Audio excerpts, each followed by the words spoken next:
Ada di halaman 45 baris keempat dari bawah, waruwiya. Bismillahirrahmanirrahim.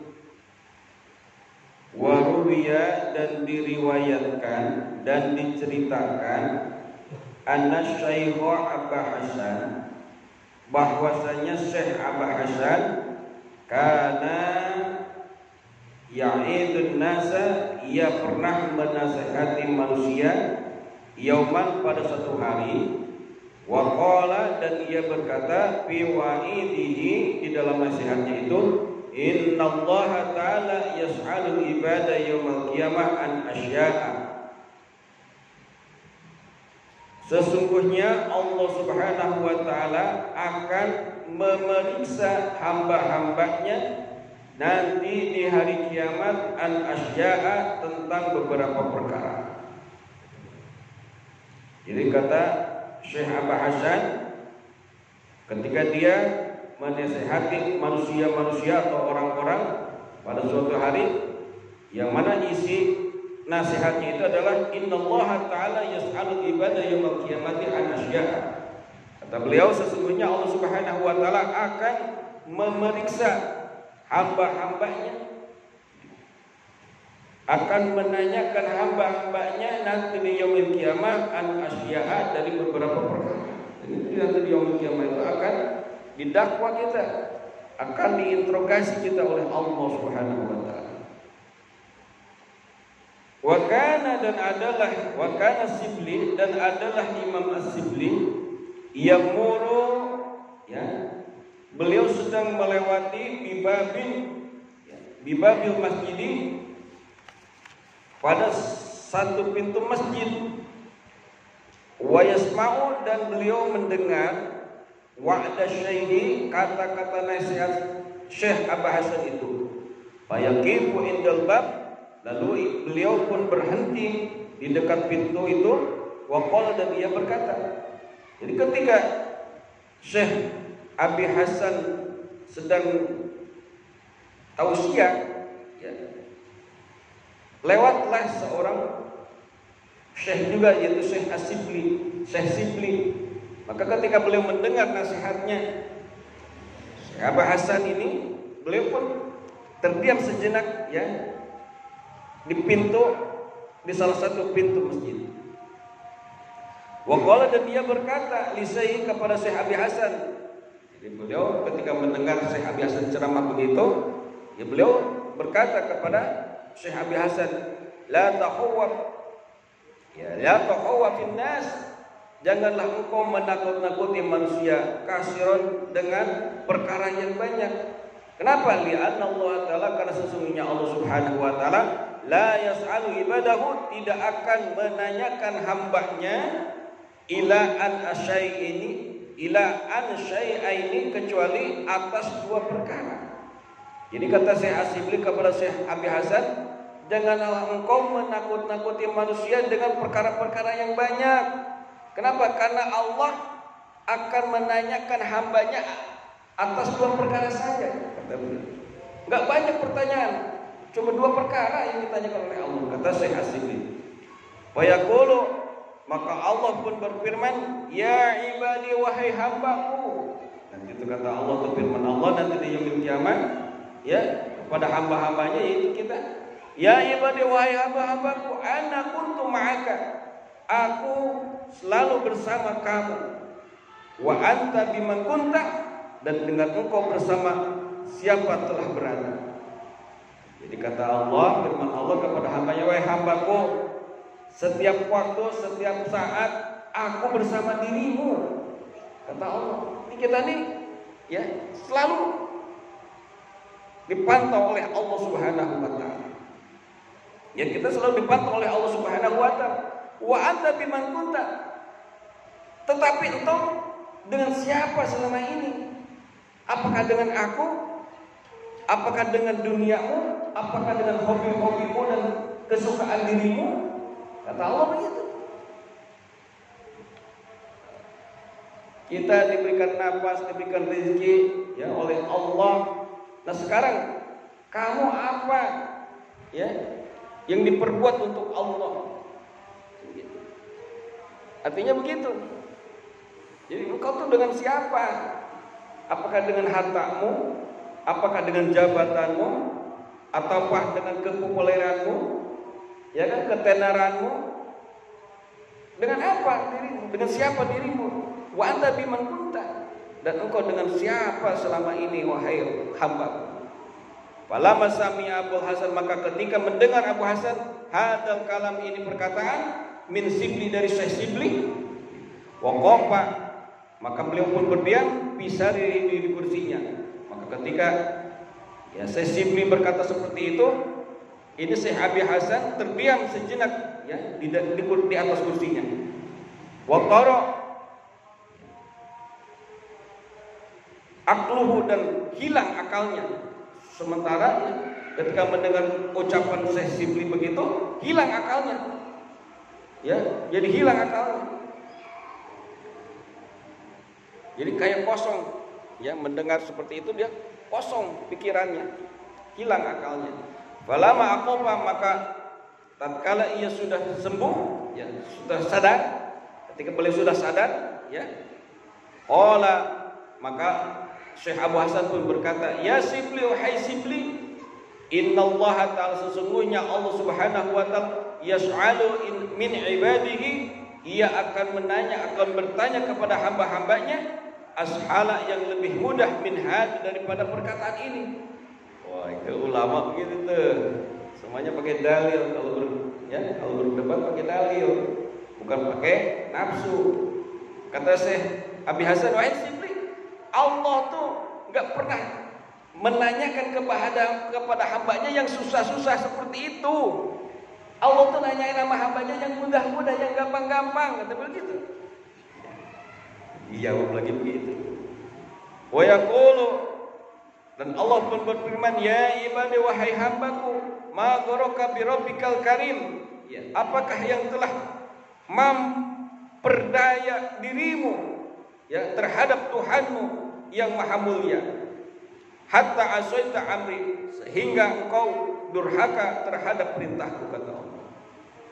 Cuma itu doang yang Allah tanyakan, yang susah-susah. Cuma Allah nanti akan bertanya kepada hambanya, wahai hambaku, ma gharaka bi rabbikal karim, apa yang telah memperdaya engkau ya terhadap Tuhanmu yang maha mulia, sehingga engkau berbuat maksiat, ya durhaka, menentang atas perintah-perintah Allah Subhanahu wa ta'ala, yaitu Tuhan. Kata beliau begitu. Jadi nanti Allah tuh cuma nanya gitu doang. Ya, ketika kita di hadapan Allah akan ditanya, ya selama ini engkau hidup di dunia usia 40 tahun, 60 tahun, 70 tahun, ya dipakai apa hidup kamu itu? Begitu maksudnya. Ya. Ma'gharaka bi rabbikal karim, sehingga engkau lalai terhadap perintahku, engkau tidak melaksanakan perintahku, disuruh sholat kagak sholat, disuruh puasa kagak puasa. Sebab apa engkau sehingga terpedaya seperti itu? Engkau lalai atas perintah-perintahku, kata Allah. Disuruh ngaji gak mau ngaji, ya kan? Dipanggil suara azan gak kena ke masjid, pada rumah dekat sama masjid.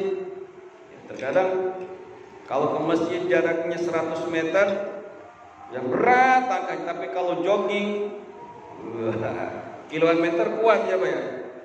Ke masjid 100 meter, 50 meter kagak kuat, kagak mampu. Jogging keliling geria kuat, sampai ke Bukit Bopardan gitu, ya. Tapi ke masjid 50 meter kagak mampu. Masya Allah. Ini kata Allah, apa yang memperdaya dirimu sehingga kau lalai dan durhaka terhadap perintah, kata Allah. Nanti ditanya begitu, kita jangan dianggap kita santai-santai nanti di hadapan Allah. Ya, nanti banyak pertanyaan yang akan kita jawab ya dari Allah Subhanahu wa taala. Wariya, dan diriwayatkan, lama quri'at hadhil ayah, tatkala dibacakan ini ayat, qala Ali radhiyallahu anhu, maka berkata Imam Ali radhiyallahu anhu, ma gharrani bi rabbi. Jadi beliau itu bukan, ya khitabnya bukan buat orang lain, ke dirinya sendiri. Kalau tadi kan ya ayatnya ma ghurraka bi rabbikal karim, untuk dia, untuk mereka, ya, untuk kamu. Tapi kalau Imam Ali karramallahu wajhah radhiyallahu an, beliau bukan begitu kalimatnya. Ma gharrani bi rabbi. Apa yang telah memperdaya diriku sehingga aku lalai terhadap Tuhanku, kata Sayyidina Ali. Masya Allah. Maka kalau ya ustaz atau khotib ya, yang ngerti ketika dia khotib itu bukan ya usikum wa iyaya bitaqwallah, tapi beliau itu yang mereka itu yang ngerti ya. Jadi yang dinasihat itu dirinya dulu. Usini wa iyakum, bukan usikum wa iyani wa iyaya. Jadi kalau usikum wa iyaya itu aku berwasiat kepada dirimu dan kepada diriku. Tetapi banyak saya sering dengar khotib-khotib mungkin saking bentuk ketawaduannya ya mereka, dia ketika khutbah itu bukan usikum tapi usini, aku berwasiat kepada diriku wa iyakum dan kepada kalian semua. Jadi didulukan siapa? Dirinya sendiri. Bukan untuk orang lain dulu, nasihatkan orang lain, tapi dirinya seperti apa? Seperti lilin. Orang lain diterangi, tapi dia sendiri terbakar, hancur. Itu. Jadi Sayyidina Ali itu ma gharrani bi rabbi. Apa yang telah memperdaya diriku terhadap Tuhanku? Ila jahli, kecuali adalah kebodohanku, kata Sayyidina Ali. Yang memperdaya diriku sehingga aku lalai, lupa kepada Tuhanku, sehingga aku bermaksiat kepada Tuhanku, kata Sayyidina Ali. Ila jahli, kecuali adalah kebodohanku. Wa qala Fudail bin Iyad, maka berkata Imam Fudail bin Iyad rahimahullahu taala, ya, lau sya'alani rabbi, seandainya Tuhanku bertanya kepada diriku, kata Syekh Fudail bin Iyad, apa pertanyaannya? Ma gharraka, ya, apa yang telah memperdaya dirimu? Aqulu, maka aku akan menjawab, kata Syekh Fudail bin Iyad, gharrani satruka, telah memperdaya diriku tutup engkau. Ya. Ya, artinya apa? Yang sudah memperdaya diriku adalah apa? Penutup engkau, wahai Rabb. Yang mana aib-aibku ditutup sehingga aku lalai. Kesalahan-kesalahanku, maksiat-maksiatku engkau tutup ya Rabb, sehingga aku apa? Sehingga aku lalai kepada dirimu, kata dia. Ini satu bentuk rahmatnya Allah itu ketika kita maksiat, Allah tutup-tutupi itu maksiat kita. Allah tutup-tutupi. Coba kalau kita ya maksiat kita, durhaka kita, kemaksiatan kita, Allah buka di depan orang banyak, Masya Allah, udah malu kita nggak mau keluar rumah. Tapi kalau saking sayangnya Allah kepada hambanya, rahmatnya Allah begitu luas, maka maksiat kita, aib kita Allah tutupin. Betul-betul. Ini kita dosa kita banyak banget. Ini kalau kita buka dosa kita di hadapan orang-orang, Masya Allah, Masya Allah, kita nggak mau keluar rumah malu. Ya, ya boleh aja tampang seperti saya, orang manggil ustaz, orang cium tangan saya, tetapi apa? Allah umpetin, Allah tutup-tutupin nih aib saya. Coba bayangkan kalau aib saya diperlihatkan, orang nggak mau ngaji sama saya, orang nggak mau cium tangan saya. Kenapa? Allah masih sayang kepada saya, Allah masih sayang kepada kita semua, sehingga aib-aib kita, dosa-dosa kita ditutupi oleh Allah Subhanahu wa Ta'ala.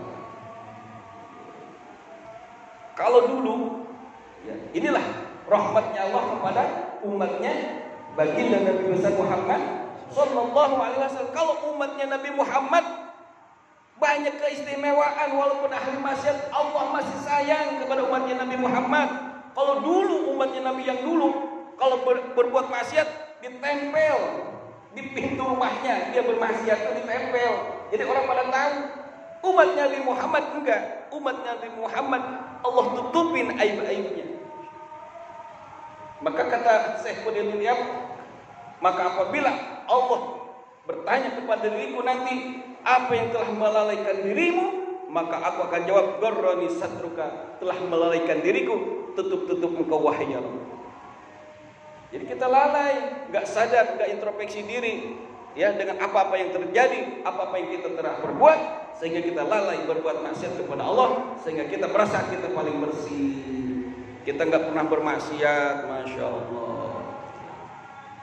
Wa qala Abu Bakar Al-Warraq, maka berkata Syekh Abu Bakar Al-Warraq rahimallahu taala, semoga Allah merahmatinya, "Lau sa'alani Rabbi, seandainya Tuhanku bertanya kepada diriku, ma gharraka, apa yang telah memperdaya dirimu wahai Abu Bakar?" Umpamanya begitu nih pertanyaannya, kata Syekh Abu Bakar Al-Warraq, ya, seandainya Allah bertanya kepada diriku tentang apa? Apa yang telah memperdaya dirimu kehadap Tuhanmu? Ma gharraka, ya, apa yang telah memperdaya dirimu? Aku, maka aku akan menjawab, gharrani karamuka, ya Tuhanku, telah memperdaya dirimu kemurahan Engkau terhadap diriku. Kita maksiat, Allah masih tutup-tutupi. Allah masih sayang kepada kita. Kita sayang kepada Allah, sayang kepada kita, sehingga Allah masih tutup-tutupi. Ini kenapa? Karena kemurahan Engkau kita masih hidup. Karena kemurahan Engkau kita masih bisa menghirup udara segar. Kenapa? Allah, karena apa? Sifat Rahman Rahimnya Allah kepada kita. Coba kalau Allah, ya kan, gak punya sifat Rahman Rahim, ketika kita bermaksiat, Allah balas, Allah habisin semua. Allah tidak. Allah nunggu nih, ketika kita berbuat dosa, Allah nunggu. Ini orang mau tobat apa enggak? Ditunggu oleh Allah, gak dicatat dulu nih. Umatnya Nabi Muhammad ketika maksiat berbuat dosa, Allah kagak catat dulu, Allah tunggu. Ini orang mau tobat apa enggak? Beda. Ya, kalau mau berbuat kebaikan nih, belum berbuat kebaikan, Allah sudah catat duluan. Itulah hebatnya umat Nabi Muhammad. Kenapa? Karena kita mulia. Karena kita mulia kenapa? Karena kita berdampingan, bersinggungan dengan siapa? Dengan Nabi Muhammad SAW yang mulia. Kalau bukan tanpa Nabi Muhammad, kita nggak bakalan menjadi umat yang paling mulia, Pak. Jangan berharap karena ibadah kita jadi mulia melebihi umat-umat yang lain. Bukan. Mulia kita itu kenapa? Karena kita menjadi umatnya Nabi Muhammad Sallallahu Alaihi Wasallam, Pak. Makanya kita jangan berhenti kita bersalawat kepada Rasulullah. Jangan berhenti kita untuk menjaga warisan-warisannya Rasulullah Sallallahu Alaihi Wasallam. Jangan kita ngaku cinta kepada Rasulullah, salawat kita nggak pernah, sama salawat benci, ya kan? Warisannya Rasulullah kita nggak pernah jaga. Kita harus jaga warisannya Rasulullah. Rasulullah meninggal dunia nggak mewarisi harta dunia, nggak mewariskan istana yang megah. Coba, ada yang udah pernah umroh, lihat ketika di Mekah, di Madinah, apakah ada istananya Rasulullah? Nggak ada. Rasulullah nggak meninggalkan istana. Rasulullah hanya meninggalkan 3 perkara: Al-Quran, As-Sunnah, dan ulama. Itulah warisan Rasulullah SAW. Itulah anugerah dari Allah kepada kita umatnya Rasulullah, sehingga kita sangat disayang, sangat diistimewakan oleh Allah Subhanahu wa taala. Umat-umat yang lain walaupun usianya panjang, ibadahnya mungkin lebih banyak, tetap enggak diakui sebagai khair ummah oleh Allah. Kitalah yang diakui umatnya Rasulullah sebagai khairul ummah, sebaik-baiknya umat. Sehingga Allah katakan, aku haramkan surga, dia masukin umat-umat yang lain sebelum umatnya Muhammad masuk terlebih dahulu kepada surga, kata Allah. Masya Allah, kita umat paling terakhir, tapi masuk surga paling duluan. Haram kata Allah, ini surga dimasukin umat-umat yang lain sebelum umatnya Nabi Muhammad terlebih dahulu masuk. Alhamdulillah. Walaupun kita maksiat, tapi kalau kita masih tetap ya cinta kepada Rasulullah, salawat kepada Rasulullah, ya, kita hormati Rasulullah dengan apa? Dengan cara menghormati ahlul baitnya, keluarganya Rasulullah Sallallahu Alaihi Wasallam. Insya Allah kita akan mendapatkan syafaatnya Rasulullah Sallallahu Alaihi Wasallam.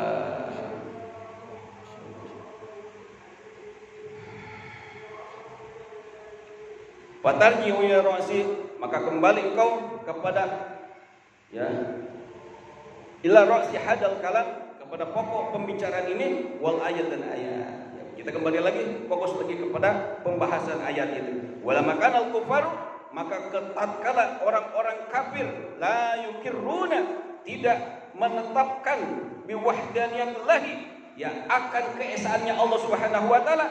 Wa ayatul lahumul ardum baitul ahyaynaha wa akhrajna minha habban minhu ya'kulun. Wallahu a'lam bishawab. Shadaqallah wal ladzi wallahu a'lam bishawab. Rabbi jinna ilman warzuqna fahma. Kita sudah masuk lagi kepada ayat wa ayatul lahumul ardu maitat ahyaynaha wa akhrajna minha habban minhu ya'kulun.